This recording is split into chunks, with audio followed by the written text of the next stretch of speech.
The drive back to Millhaven always felt like rewinding a tape I'd spent years trying to erase. The highway narrowed somewhere past the state line, the billboards got older, the radio stations got fewer, and by the time the water tower appeared on the horizon with the town's name painted in faded blue letters, I felt 22 again.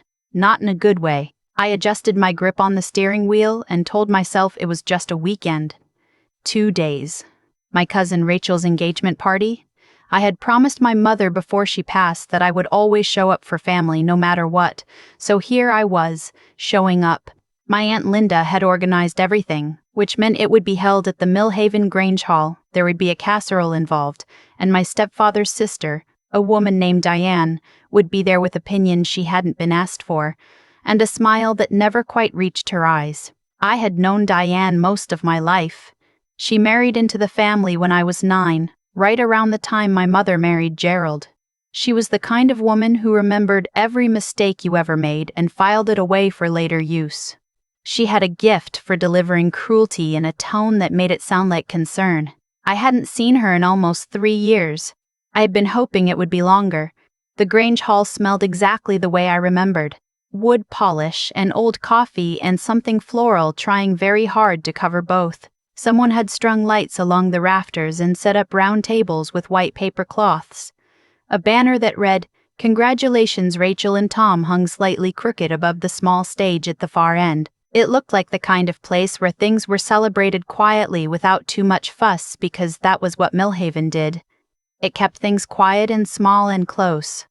I found Rachel near the entrance, glowing in a way that had nothing to do with the string lights. She grabbed my hands before I could say anything. "You came," she said, like she hadn't been completely sure I would. "Of course I came," I said. She hugged me hard, and I hugged her back, and for a moment the drive and the water tower and the creeping dread I'd carried the last 40 miles disappeared entirely. Tom was standing a few feet away, a little nervous looking, the way men tend to look at parties thrown in their honor. He shook my hand warmly and thanked me for making the trip. I told him it was nothing. He seemed like a good person. Rachel had always had good instincts about people, which was more than I could say for most of us. I got myself a cup of sweet tea from the folding table near the door and found a spot near the wall where I could watch the room fill. I knew most of the faces. A few I recognized but couldn't name. A few I recognized and actively wished I couldn't. Diane came in about 20 minutes after I did. She was wearing a cream-colored blazer and the expression she always wore at family events, something between graciousness and surveillance. She scanned the room the way people do when they're cataloging who is worth talking to and in what order. Her eyes landed on me and she smiled. "Well," she said, crossing the room toward me. "I didn't know you were coming." "Rachel invited me," I said. "Of course she did." She looked me over once, quickly, the way a person appraises something they're not sure they want to buy. "How long has it been? 3 years?" "About that." "You look tired," she said warmly. I told her I'd had a long drive. "Still down in D.C.?" she asked. "Still there, yes." She tilted her head. "I thought you'd left that job. Gerald mentioned you'd made some kind of change." I took a sip of my tea. "I'm still working. She left it there, which was worse than if she'd pushed it. The implication was neat and complete without her having to say another word. She had that skill. She could build an entire case against you with nothing but a raised eyebrow and a pause. She moved on to greet someone else, and I exhaled slowly and looked out at the room and reminded myself. 2 days. Dinner was loud and warm in the way family dinners usually are. Several conversations happening at once. Someone's toddler making a sustained argument about something no one could understand. Rachel's father giving a toast that went on a little too long but came from an obviously genuine place. I sat at a table with my cousin Mark and his wife and a couple I didn't know who turned out to be Tom's coworkers from the bank. They were easy company. I was grateful for them. Diane was at the next table over. I was aware of her the way you're aware of a sound you can't quite place. Not loud, not alarming, just present. After the toast, while people were getting up to refresh their plates or find better company, she drifted to the edge of my table with a glass of white wine. She was talking to Mark's wife, but her voice was calibrated to Carrie. "It's such a hard thing," she was saying, "when someone leaves a good position and then can't quite find their footing again. You see it so often with young women especially. They take a leap, and then—" She paused, searching for the right word. Plateau. Mark's wife, who was kind and perceptive and had always seen through Diane faster than most, glanced at me. I looked down at my plate. "I just hope she finds something stable," Diane continued. "Gerald worries. He doesn't say so, but he does. A woman her age, no husband, a job she won't talk about. It's a lot of uncertainty." I set down my fork. I could have said something then. I want to be clear, I had things I could have said. I had facts. I had specifics. I could have laid out the last 3 years in precise and complete detail, and every word would have been true, and it would have demolished every gentle implication she'd been building all evening. I didn't. Partly because I had made a decision a long time ago about who I wanted to be, and partly because of something my mother used to say: the truth doesn't need your help. It arrives on its own schedule. So I picked my fork back up, and I ate. And I let Diane's words settle into the room and sit there. The party moved into its slower, later phase, the kind where the food is mostly gone and people are standing in small clusters nursing the last of their drinks and talking about things that have nothing to do with why they came. Rachel was glowing still, tucked under Tom's arm in the corner, occasionally laughing at something he said into her hair. I stepped outside for some air. The parking lot was quiet, lit by a single overhead lamp that buzzed faintly. The night smelled like cut grass and the distant possibility of rain. I stood by my car and looked up at a sky that had more stars than I ever saw in D.C., and I let myself be still for a minute. I heard the door open behind me. "Fresh air seeker," said a voice. I turned. A woman was stepping out of the Grange Hall carrying a small clutch and the expression of someone who had hit her limit for small talk. She was in her mid-50s, silver-haired and dressed with a simplicity that read immediately as expensive. I didn't recognize her. "Sorry," she said, registering my face. "I didn't realize anyone was out here. I can find another corner." "Please don't," I said. "The corner's better with company." She laughed and came to stand a few feet away, looking up at the same sky. "Your family?" she asked. "Cousin of the bride," I said. "Cousin of the bride," I said. "You?" "Friend of Tom's mother. We were in the same book club for about 15 years before she moved to Asheville." She held out her hand. "Patricia Okafor." "Claire Shen," I said, and we shook hands. We talked easily for a few minutes, about Rachel, about the party, about the drive out to Millhaven and the way small towns either held you or let you go and how you rarely got to choose which.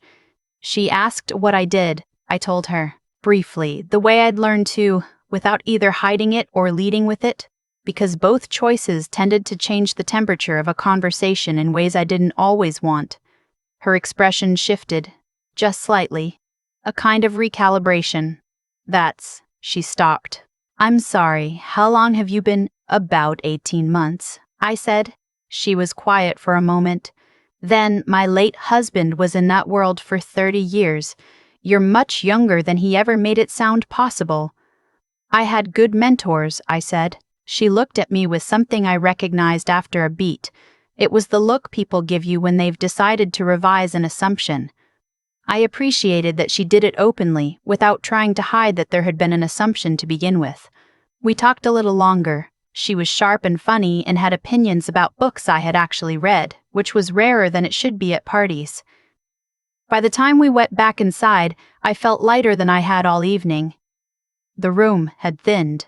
A few tables had been pushed aside and someone had put music on low, old country, the gentle kind. Rachel's father was slow dancing with her mother near the stage, and a few of Tom's co-workers were saying their goodbyes near the door. Diane was by the dessert table. She watched Patricia and me walk back in together. I saw her register Patricia. The silver hair, the bearing, the way she carried herself. The quiet recalibration that comes when someone realizes they may have misjudged the geometry of a room. She crossed toward us. "Patricia," she said, with a warmth I hadn't heard her use with me all evening. I didn't realize you knew. Her eyes flicked to me. Claire. We just met, Patricia said pleasantly. She was keeping the parking lot from being lonely. Diane laughed, and it was the light laugh she used when she was deciding what to do next. Well, Claire's practically family. Gerald's stepdaughter. She's been finding her way. You know how it is. Patricia said. There was a pause that lasted about 2 seconds longer than it should have. Then Patricia looked at Diane with the polite, steady expression of a woman who has sat across from difficult people in difficult rooms and has never once felt the need to raise her voice. She mentioned what she does, Patricia said simply. I imagine she knows her way fairly well. Diane's smile didn't disappear. It just went very still. Of course, Diane said.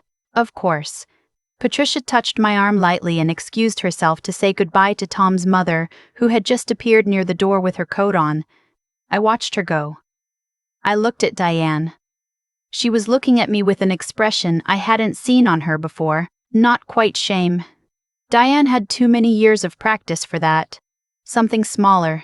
A reassessment happening in real time behind her eyes, carefully, where she thought I couldn't see it. It seems you've done well, she said finally. I held her gaze. I've done okay. She nodded once, slowly, and moved away toward the coat rack. Rachel found me 10 minutes later, while I was folding a paper napkin into progressively smaller squares just to give my hands something to do. What did you say to Diane? She asked.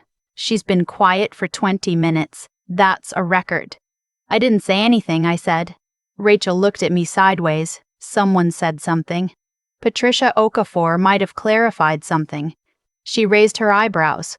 Patricia. Tom's mom's Patricia? She's on 3 nonprofit boards and used to advise the Secretary of State's office. That Patricia? I shrugged. Rachel stared at me for a moment. Then she started laughing quietly, covering her mouth with her hand, and put her head briefly on my shoulder. You came all the way to Millhaven and you let Patricia Okafor handle Diane. The truth doesn't need my help, I said. My mother told me that. Rachel lifted her head and looked at me. Her eyes were soft. I miss her, she said. Me too, I said. Every single day. We stood there for a moment together, while the old country song played low and Rachel's parents continued their slow, comfortable dance, and the string lights buzzed gently overhead. Gerald found me near the door when I was putting on my jacket to leave. He looked older than the last time I'd seen him, but in the gradual, expected way, a little more gray at the temples, a little slower to smile. He was a man who had always meant well and had frequently, quietly, failed to act on it. I had made my peace with that, not completely, and not without effort, but enough to stand next to him at a party and not feel the old ache so sharply. You look good, he said. Thank you. He was quiet for a moment. He had the look of someone who had been thinking about what to say for a while and still hadn't quite landed on it. Diane said something earlier, he started. I don't know if you heard. It's all right, I said. It's not, he said, and he said it with a quiet firmness that surprised me. I should have said something. I heard her at dinner. I was across the room and he stopped. I should have said something. I looked at him. He met my eyes. That was new too. He hadn't always been able to do that. I'm proud of you, Claire, he said. I don't say that enough. I don't know if I ever said it, but I am. I have been. For a long time. I felt something shift in my chest, not dramatically, not like a door slamming open. More like a window being cracked on the first warm day after a long winter. A small, careful thing. Thank you, Gerald, I said. He nodded, and there was relief in it. I hugged him briefly, the way you hug someone you're in the middle of figuring out. Not the warm, automatic hug of total ease, but something real and tentative and forward-facing. He held on for a beat longer than I expected. The drive out of Millhaven was nothing like the drive in. The same water tower, the same narrowing highway, the same old billboards. But something had rearranged itself quietly while I wasn't paying attention, the way rooms sometimes look different after you've moved one piece of furniture. I didn't turn the radio on. I drove in the silence and thought about Patricia's 2 seconds of pause and the way Diane's smile had gone still, and about Gerald's voice when he said I should have said something. The guilt in it, yes, but also the decision. The belated arriving at a choice he should have made 4 hours earlier. I thought about what my mother knew or seemed to know instinctively about not chasing vindication. She never seemed to need the world to confirm what she already understood about herself. That was the thing I had spent years trying to learn and occasionally, briefly, managed. I hadn't said a word to Diane all evening about what I did or who I was or what the last 3 years had been. I hadn't corrected her implications or raised my voice or even let her see that the implications had landed. And at some point during the party, in a parking lot lit by a buzzing overhead lamp, the truth had simply arrived, the way it tends to, on its own schedule, without my help. The highway widened, the billboards got newer. I turned the radio on, and the first thing that came through was something slow and clear, and I drove toward the lights of the city, with the window cracked just enough to feel the night air on my face, and I thought, I am exactly where I am supposed to be. I knew that. I had known it for a while.